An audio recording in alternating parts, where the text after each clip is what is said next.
Hey, what's up guys? So I'm here with another toy review and I'm reviewing the NECA 2-pack of Dirtbag and Groundchuck.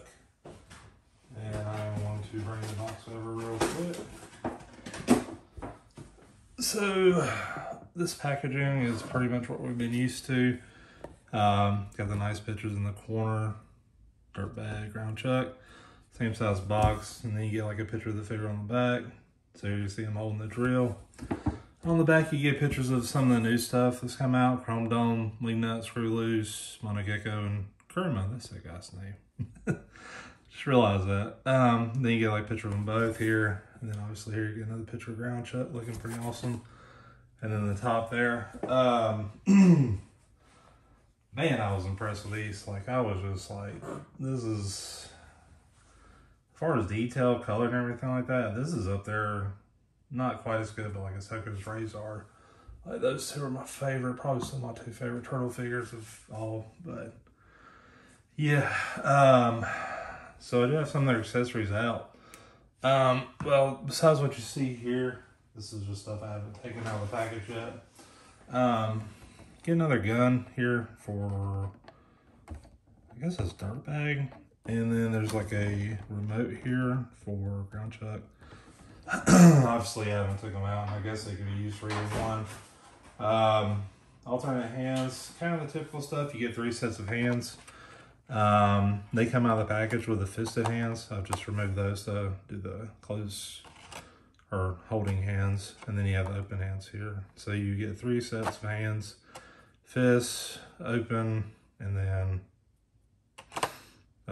closed hand, so they can hold a weapon or whatever. Dirtbag had this piece right here, which is kind of like this pile of dirt. This is really similar to, let me grab it real quick. Like the Roadkill Rodney's, where they had this drill piece, and basically like it was like you put it there. So, you can kind of stand out of it like he's, you know, just got out of it, or like he's working, he's digging the hole. I don't know. We'll see how it looks, but yep. Roadkill Ronnie doing a little state work right there. I mean, I'm not Roadkill Ronnie. Dirtbag doing a little state work, but I don't know. Can't use your imagination with that. This drill too, this came with Dirtbag, or his weapon. This drill doesn't spin or anything. Nothing really spins, but it's got some extremely good detail. Very solid piece. Groundchuck's got his gun. So I think this came with like the toy. This might have been the TV show too. I can't remember. Nothing moves on it, but you get a lot of detail. Like, it's got the little nose ring, the horns, the trigger. Unfortunately, when you put it in his hand, it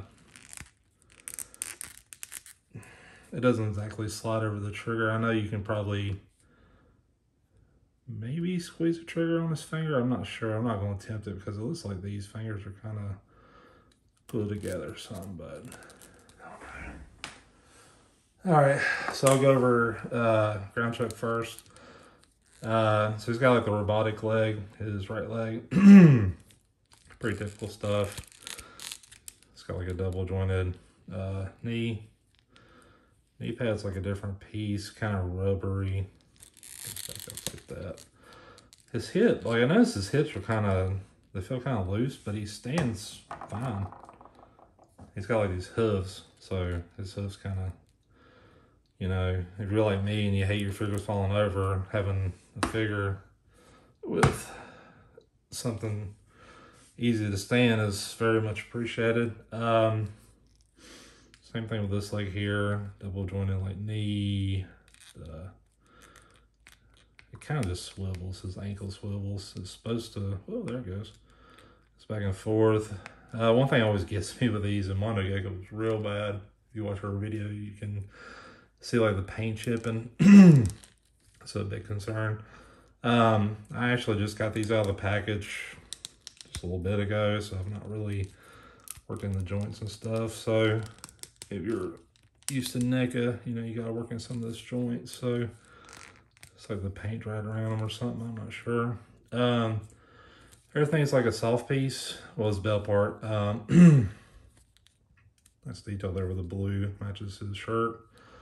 The head, it just kind of goes left and right. I don't think it goes up and down. His mouth does open, so that's pretty cool. And it's a very tight mouth. Like when I first seen it in the package, it was like this, and I was like, is he buck tooth or something? But no, you can open it up and there's his front teeth. It has kind of like an underbite or whatnot. The horns are pretty stiff. They don't move or anything. As far as the back goes, you got this piece here. I don't know, like when you look at the back, it's kind of like, oh, I see what they did. So this piece is actually sculpted into the top part, but there's like a diaphragm here, so it swivels. Kind of like Krang, I think, where his torso is like in two pieces. So that was kind of a nice touch. So it's got a nice little swivel and stuff like that. Shoulder pads, they flip up. Looks like they're glued in or something like that there. Similar thing here.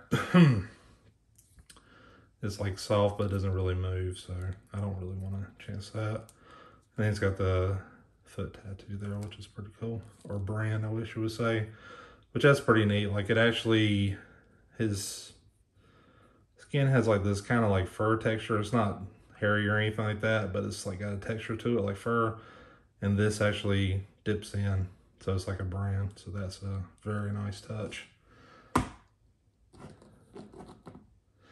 All right, next thing is Dirtbag. I'll get his shovel out real quick. Yeah, pretty standard shovel. Looks really good. Nice gray handle, white tip. Has kind of like the cell shaded black lines around certain things to make it stand out.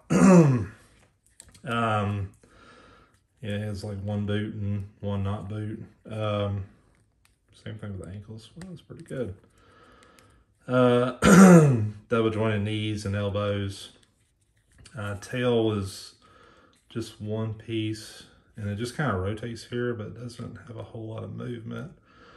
But one thing good about it is like when you stand him, you can kind of use his tail to help balance him. So that's like a, I don't know, a safety net, I guess you could say. I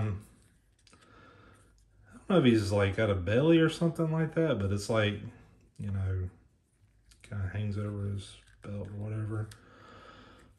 His mouth does open too, so that's what it looks like. And that one's not as tight as Groundchuck, but pretty good. His hat's glued in up there. The bill's kind of flappy. One thing I noticed though is his backpack actually does open. So there's a little piece there, opens up, and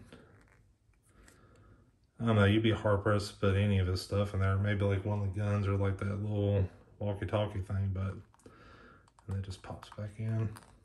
So, and it's squishy. The top part is kind of squishy, but you can tell this part is a lot denser than this. So, yeah, nice detail. I mean, like, this is all sculpted in his shirt with his chest piece. I guess he's supposed to be pockets, but they just kind of stand out a little bit.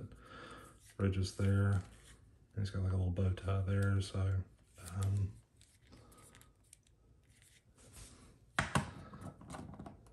so I can't really think of anything to compare it to. I mean, like, they're just, I don't know, really well done. I mean, size-wise, I'll bring out like a Bebop I got standing over here and just do like a size comparison. But I'll follow Bebop. And Bebop and Rocksteady are about the same size, so yeah, you can tell they're kind of the typical bigger size. I'll grab one of my turtles too for a comparison. And I think these figures have always been like 7-inch scale or something like that, but yeah, there's Raph. So you can kind of see how he rests. Well, I think all the turtles are supposed to be like around 5 foot or low 5 foot, and you know, bad guys are 6 or so feet. So yeah, so they're shorter than those two. Yeah, that's pretty much all I have to say about them. I mean, I'm really impressed with these. These are two like the best figures I've had in a while. I mean, NECA really, they kill it with their movies and their cartoon figures and all that. Like the turtle stuff's just great. And this is just another piece, and I hope they keep doing it. So, yeah, much appreciated, NECA. All right, guys, thank you for watching.